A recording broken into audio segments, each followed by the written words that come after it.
Hello दोस्तों, अगर आप हमारे चैनल पर नए हैं तो सबसे पहले आप हमारे वीडियो को लाइक करिए, हमारे चैनल को सब्सक्राइब करिए और हो सके तो ज़्यादा शेयर करें। शेयर करना ना भूलिएगा दोस्तों। सच कड़वा होता है, पर शादी होने से पहले और शादी के बाद के सच में कितना अंतर होता है। शादी के बाद हमारी सोचने समझने की शक्ति भी प्रभावित होती है। हम भी बड़े स्पष्टवादी और खरी खरी बात कहने में माहिर थे। मेरे ख्याल से आप सभी भी कुछ मेरे जैसे ही होते होंगे शादी के पहले। लेकिन शादी के बाद बुरा लगने के बाद और आहत होने के बाद भी हम अपनी बात जोर से बोलकर नहीं रख पाते हैं। बड़ी सभ्यता से चाशनी में घुले शब्दों में धीरे से अपनी बात कहनी होती है, फिर चाहे वह मान्य हो या ना हो। इसके विपरीत मायके में हम लड़कियों की तूती बोलती है, अपनी बात मनमानी ही होती है। हमारी माँ बाप भी यह सोचकर हमारी हर बात पूरी कर देते हैं कि कल को यह ससुराल चली जाएगी तो फिर कौन इसकी जिद पूरी करेगा। शादी हमारे जीवन का एक महत्वपूर्ण मुकाम क्यों है? एक व्यक्ति क्या खो रहा है अगर वो शादी नहीं कर रहा? जीवन से जुड़ा हुआ एक महत्वपूर्ण प्रश्न है। जैसा कि हम सब इस बात को जानते हैं कि मनुष्य एक सामाजिक प्राणी है। जब वह इस संसार में अपनी आंखें खोलता है तो अपने इर्द गिर्द लोगों को पाता है जिनसे उसके कई रिश्ते जुड़े रहते हैं। माता पिता, भाई बहन, दादा दादी, नाना नानी, बुआ मौसी, मामा और भी कई सारे। हर रिश्ते की अपनी एक मर्यादा होती है और उन्हीं के बीच रहकर हम रिश्ते को निभाते हैं। एक समय ऐसा आता है जब हम पढ़ लिख कर अपने पैरों पर खड़े हो जाते हैं तो हमें एक ऐसे साथी की जरूरत होती है जो जिंदगी के हर कदम पर उसका साथ दे। ऐसे रिश्ते की पूर्णता या मुकाम शादी होती है। कई और महत्वपूर्ण कारण हैं जिसके लिए शादी जरूरी है। एक जीवन साथी जिनके साथ आप जीवन बिताना चाहते हैं। शादी करने से आपको एक सामाजिक मान्यता मिलती है ताकि आप समाज में सर उठाकर उनके साथ जीवन व्यतीत कर सकें।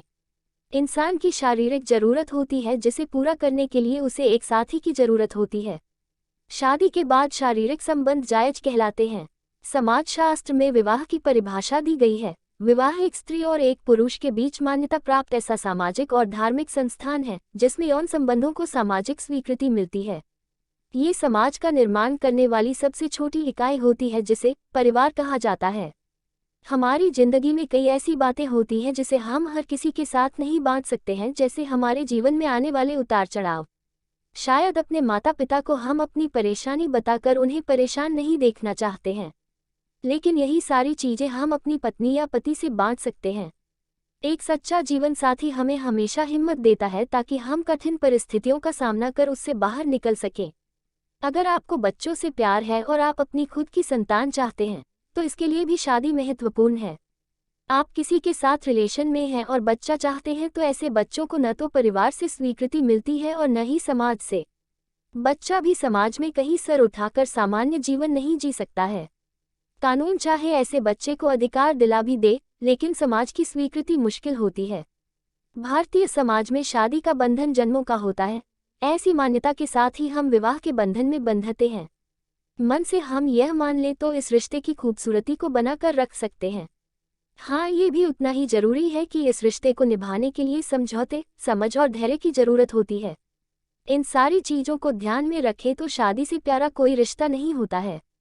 अपनी सफलता, अपनी खुशी को बांटने में जो आनंद हमें अपने परिवार या बच्चों में आता है वो किसी और के साथ बांटने में नहीं आता है। आप एक सामाजिक प्राणी हैं और समाज के नियमों में रहकर चलना चाहते हैं तो शादी जीवन का महत्वपूर्ण पड़ाव है। प्यार पाने और प्यार देने के खूबसूरत रिश्ते का नाम है शादी। अगर कोई शादी नहीं करता है तो कई चीजों से वंचित रह जाता है। एक कहावत है, जो शादी का लड्डू खाए वो पछताए और जो न खाए वो भी पछताए, तो ऐसी स्थिति में खाकर पछताना ही ठीक है। शादी नहीं करने से जीवन के इस अनुभव से वंचित रह जाएंगे। एक परिवार का सुख नहीं मिल पाएगा। कहते हैं, बच्चे प्रकृति का ऐसा वरदान है कि उसके साथ समय बिताने से सारी थकावट कुछ देर के लिए खत्म हो जाते हैं। परिवार है तो जिम्मेदारियां भी होती हैं, लेकिन इनके बीच ही हमारी खुशियां भी छिपी होती हैं। जीवन में अगर आप शादी नहीं करते हैं तो एक समय के बाद आप बिल्कुल अकेले रह जाते हैं। आपके भाई या बहन का अपना परिवार हो जाता है। दोस्त है तो वो भी अपनी जिंदगी में व्यस्त हो जाते हैं। आपके माता पिता हमेशा आपके साथ रह नहीं पाते हैं तो अकेलापन आपका साथी रह जाता है। उस समय आपके पास आपका धन, दौलत, शोहरत सब कुछ होते हुए भी आप अपने आप को अकेले पाते हैं। उम्र बढ़ने के साथ कभी कुछ बीमारी हुई, उस समय भी आपके पास कोई नहीं रह जाता है जो आपके साथ समय बिता सके या देखभाल कर सके। पैसे देकर शायद आपको नस मिल भी जाए, लेकिन अपनापन और प्यार से वंचित ही रहना पड़ेगा। अपने परिवार से दूर जाकर भी आप अपना काम करना चाहते हैं तो आपका जीवन साथी ही आपके आखिरी सफर तक साथ चल सकता है, दूसरा कोई भी नहीं।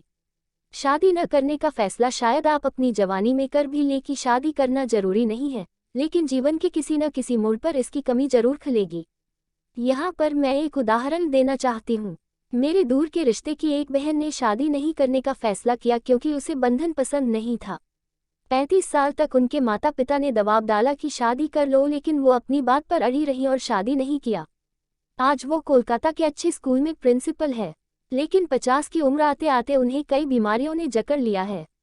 स्कूल के कई बच्चे उनकी देखभाल भी करते हैं, लेकिन हर समय साथ रहने वाला कोई नहीं है। सभी भाई बहन अपने परिवार में मगन हैं। आज उसे महसूस हो रहा है कि वह अकेली पड़ गई। पैसा, शोहरत सब कुछ है और कहने को तो बहुत लोग अपने भी हैं, पर साथ रहकर निभाने वाला अपना कोई नहीं है। अपने जिंदगी के अंतिम पड़ाव में साथी की कमी सबसे ज्यादा खलती है। शादी नहीं करने ये सारी चीजें, अकेलापन आपके सामने आने वाली ही है। आप जिंदगी में सफल होते हैं तो अपनी सफलता किसके साथ बांटेंगे? अपनों से ज्यादा किसी को भी नहीं पड़ी रहती है कि आपके हर खुशी में आपके साथ हों। मेरी राय में अगर आपने ठान ही लिया है कि शादी नहीं करनी है तो आप उपरोक्त चीजों से वंचित रह जाएंगे, जो कहीं न कहीं बाद में आपको पछताने के लिए मजबूर कर देगा। अगर कोई भयंकर बीमारी हो, बहुत ही ज्यादा मजबूरी हो कि शादी कर ही नहीं सकते, तभी शादी न करने का फैसला लेना चाहिए।